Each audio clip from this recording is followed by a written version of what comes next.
Good morning. Welcome. This is Lawless in the Morning. I'm Gary Lawless, sports columnist of the Winnipeg Free Press.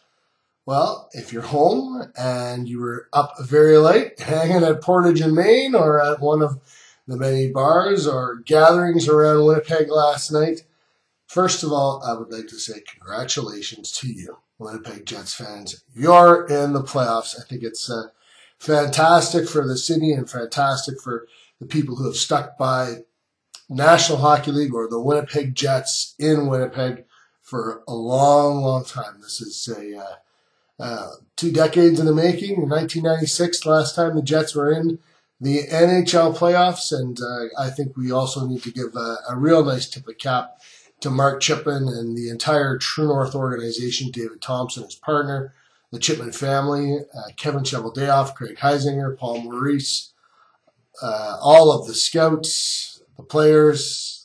Obviously a really great effort from that organization to get into the playoffs this year.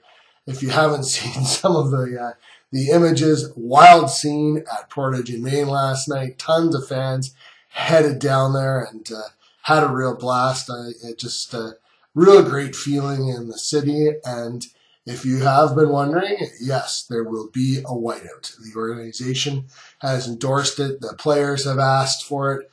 Blake Wheeler, immediately after the game last night, was interviewed by Sarah Orlesky of TSN, and she said to him, what do you expect it to be like? Blake, I'm quoting him, I hope I've got it perfect. He said, "Get out those white T-shirts, baby." True North, I believe, has put some special white T-shirts on sale already. Lots of people will have their own from back in the day. They'll be able to put them out, pull them out, or just grab a white T-shirt. It's I know there's been some debate over whether it should be white or it should be blue.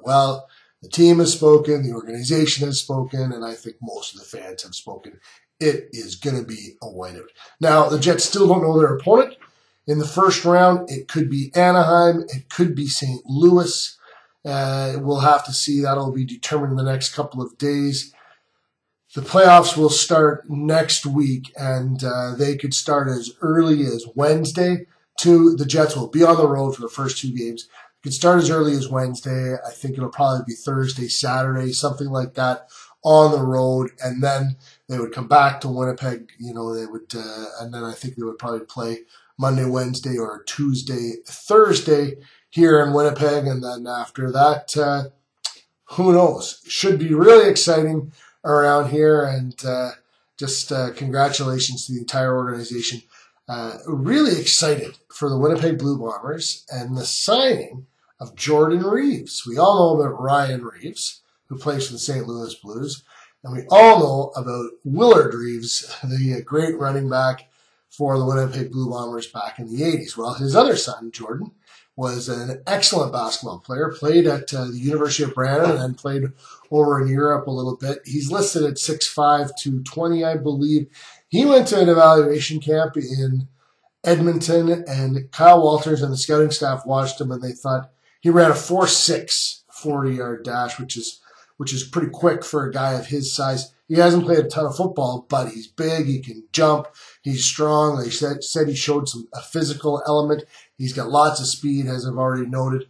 So he's a project. They've signed him to a contract, and they're going to see how long it will take him to come along as a football player and whether or not he can develop into one. He's a project, but keep an eye on him. I wouldn't bet against Jordan Reeves. I've met him a few times, and he seems to be quite a determined young man, and he's got the genes, and he's clearly an athlete. And, you see that transition, you've seen that crossover a lot. A lot of wide receivers or tight ends in football have basketball backgrounds, and a lot of power forwards in basketball, you always hear that they could also play receiver or tight end in professional football. So Reeves might be the next of that group of crossover athletes. Grass is going to start to get green anytime soon, and the Goldeyes will be back on the field in no time. And Rick Forney's been up to lots of work. Look, there's not a lot of attention on the Goldeyes right now, obviously, or really on the Bombers. The Jets are really getting the focus of things right now, but our summer sports are coming along very soon. The Bombers will start holding their evaluation camps down in Florida, and then training camp will open, and obviously the Goldeyes will get going before them. They get going in May, and I know that Rick Forney and Andrew Collier are working on putting together a real good team. Thanks for joining us. Lawless in the morning. Talk to you soon.